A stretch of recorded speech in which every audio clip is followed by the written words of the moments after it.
소설 속의 사랑, 에로티즘의 극치, 조르주 바타유의 눈 이야기. 조르주 바타유의 눈 이야기는 피터 박스홀의 죽기 전에 꼭 읽어야 할 책 1001권에 선정된 책으로 1928년에 일본에서 안구담이란 제목으로 번역된 소설입니다. 그럼 우선 소설의 줄거리를 살펴보도록 하겠습니다. 주인공 나와 여자친구로 엉덩이로 달걀을 깨는 기력이 있는 소녀인 시모는 먼 친척 사이지만 만나자마자 관계가 급속도로 진전되는데 그들의 행동은 단어로 설명할 길이 없을 정도입니다. 둘은 직접 관계를 갖지는 않지만 서로에게 손으로 해주며 이상한 행위들에 탐닉하는데 심지어 시몬의 엄마 앞에서도 자제를 못하고 그녀는 그들을 못 본 척한답니다. 16살의 소년에게 여자친구는 호기심의 대상이 될 수밖에 없어 해변에 있는 별장에서 소년과 시몬은 서로 탐닉하는데 시몬은 주로 엉덩이를 사용합니다. 시몬이 우유가 담긴 접시에 앉아있는 장면을 바라보는 것만으로도 시몬과 소년은 오르가슴을 느끼고 시몬은 엉덩이로 달걀을 깨는 신공을 보이기도 합니다. 쾌락을 위해 상대방이 보는 앞에서 오줌을 누기도 하는데 어느 날 별장에서의 파티에서 마르셀은 노르망디산 장롱 안에서 손으로 하고 소변을 보면서 피투성이가 된 나를 보고 결국 돌아버립니다. 이들의 유희는 별장에서부터 벼랑이 내려다 보이는 숲속에서 시작하게 되는데 엉덩이를 바라보는 것만으로도 혹은 시몬의 친구 마르셀이 보고 있어도 아랑곳하지 않았다. 오히려 더 자극이 되었다. 특히 시몬은 엉덩이에 탐닉하게 되는데 우유가 담긴 접시에서부터 변기 안의 물, 그들의 몸 안에서 나오는 오줌에 이르기까지 주저하지 않는다. 독실한 집안의 소녀였던 마르셀은 결국 정신병원에 입원을 하는데 마르셀을 잊지 못한 시몬과 나는 결국 그녀를 탈출시키지만 마르셀은 자신을 미치게 만든 추기경이 나라는 사실을 잘 모릅니다. 그러나 집에 와서 노르망디산 장롱을 본 마르셀은 추기경이 바로 나라는 사실을 깨닫고 고함을 내지르며 그녀를 다시 찾아왔을 때 그녀는 장롱 속에 목을 매달고 죽어 있었습니다. 그런데 그런 마르셀의 죽음을 보고 나는 흥분을 하고 그 앞에서 처음으로 시몬과 관계를 갖게 되는데 아이러니하게도 고통스러웠기에 흡족했다고 합니다. 그들은 경찰의 수사망을 피하려고 스페인으로 떠나는데 스페인에는 시몬을 후원하고 싶어하는 백만장자 에드먼드 경이 있었기 때문으로 세 사람은 투우장에 가서 투우 구경을 하게 됩니다. 그곳에서 동시다발적으로 이상한 사건을 겪는데 시몬이 소의 그곳을 물어뜯어 하나는 자신의 그곳에 집어넣고 투우사가 황소의 뿔에 머리를 받쳐 눈이 관통되자 시몬의 절정이 터져나옵니다. 그리고 그들은 세비야로 향해 한 성당에서 잘생긴 신부를 범하고 심지어 죽이기는데 시몬이 죽은 신부의 눈을 원하자 에드먼드 경은 눈을 뽑아줍니다. 젊은 신부를 유혹해 성당에서 관계하는 괴기스럽고 신성모독을 즐기는 장면은 경악스럽기까지 한데 실제 경험일 수도 있겠지만 깨어나기 전에 알로 환원하려는 원초적인 은유일 수도 있습니다. 그 눈을 신나게 갖고 노는 시몬과 그녀를 탐하는 나, 그리고 그 상황을 돕는 에드먼드 경은 끊임없이 분장을 해서 경찰의 수사망을 피합니다. 소설의 마지막은 그들의 쾌락만을 위한 다른 이의 죽음에 대한 어떠한 죄책감도 없이 세 사람은 더 극한의 쾌락을 쫓아 요트를 타고 떠나는 걸로 마무리됩니다. 눈 이야기는 광기로 인해 비극으로 치닫는 성인문 이야기로 읽을 수도 있지만 인간이 이성적 동물이라는 신화를 전복하는데 일생을 바친 이단적 지성 바타유의 철학적 우화라고도 할 수 있습니다. 이번엔 소설 속의 주요 대사들을 추리고 또 추려서 소개해드리겠습니다. 내 앞에서 그녀도 나와 비슷한 감정을 느낀다는 것은 짐작할 수 있었지만 그것을 말로 설명하는 일은 어려운 일이었다. 어느 날인가 전속력으로 차를 몰던 우리가 자전거를 타고 가던 나이가 아주 어리고 꽤 예쁜 듯했던 한 소녀를 친 일이 생각난다. 우리는 죽어있는 그 소녀를 바라보느라 차에서 내리지도 않고 오랫동안 수미터 바깥에 머물러 있었다. 시몬은 키가 크고 아름답다. 그녀는 평소에는 매우 단순하다. 시선에도 목소리에도 절망적인 것이 전혀 담겨 있지 않다. 그러나 관능의 영역에서라면 그녀는 사람을 혼란시키는 모든 것에 대해 돌연 탐욕스러워진다. 나는 바다를 따라 거의 밤새도록 걸었는데 해안을 우회했기 때문에 목적지에서 멀리 떨어지지는 않은 셈이었다. 단지 나는 시몬과 마르셀에 대한 환각이 내 뜻과는 무관하게 공포를 불러일으키는 어떤 격렬한 정신적 동요, 유령이 출현하는 기묘한 정신착란 상태를 진정시키려고 애썼을 뿐이었다. 결국 나는 시몬이나 마르셀이라는 이름이 불러오는 기이한 강박관념을 받아들였다. 웃어넘기려 해도 아무 소용이 없었다. 단지 엉뚱한 내 행동을 그 두 소녀의 행동과 어렴풋하게나마 연결시켜줄 어떤 현상을 상상해내거나 혹은 그러는 척하는 것으로 나 자신을 흥분시킬 수 있었다.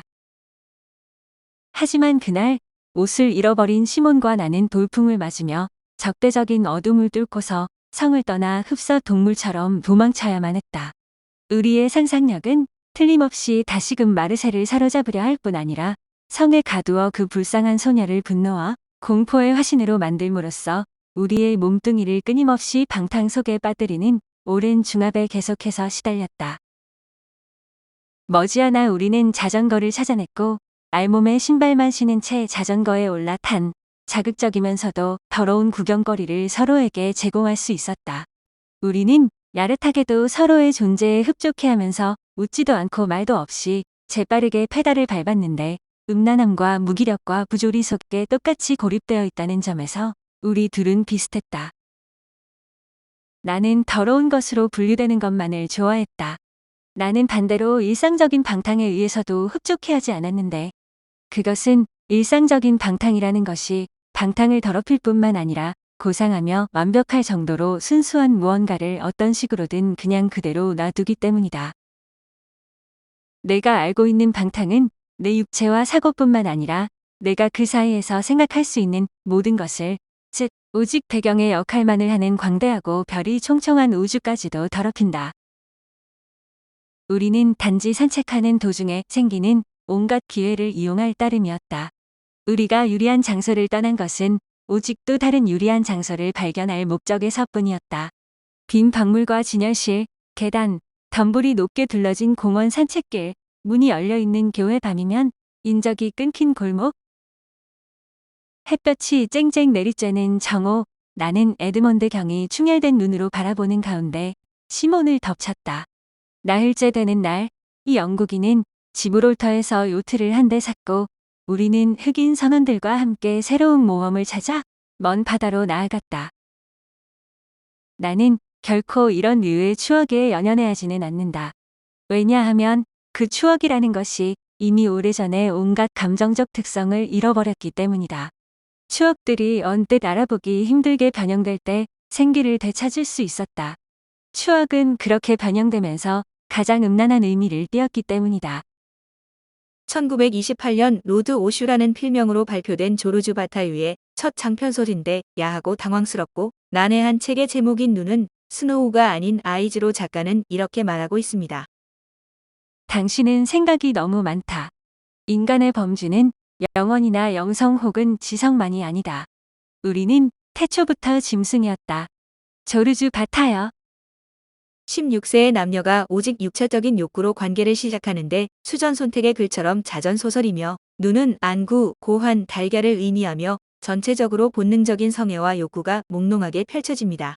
선정적이면서도 배설과 관련된 행위에선 가학적인 분위기도 자안에 강렬한 인상을 주는 소설인데 소설 속 성애와 모독은 비도덕적이지만 수잔 손택은 모든 이상과 문학이 추구하는 과잉의 한 가지라고 합니다. 수전 손택은 피에르 루이의 내 어머니의 세 딸, 조르주 바타유의 눈 이야기와 마담 에두아르다, 가명으로 쓰인 오 이야기, 이미지 등이 알려진 명작들보다 더 높은 문학적 지위를 차지한다고 합니다. 음란하고 힘든 이야기라고 성애를 압살해온 역사 속 교회 안에서 얼마나 많은 성범죄가 권위에 가려 유지되어 왔는지를 생각해보면 이런 것을 다루지 말아야 할 이유도 없을 것입니다. 바타유는 대체로 사람들이 육체의 쾌락을 즐기는 것은 그 쾌락이 무미건조한 상태에서라고 말하는데 진정한 쾌락은 짐승 같은 야만적인 것으로부터 비롯되는 것이라고 합니다. 인물들이 원하는 바는 더러운 것의 극단까지 가보는 것, 자극의 한계로 치달아보는 것 등으로 짐승적인 삶에 있어서 그 이외의 것은 필요하지 않습니다.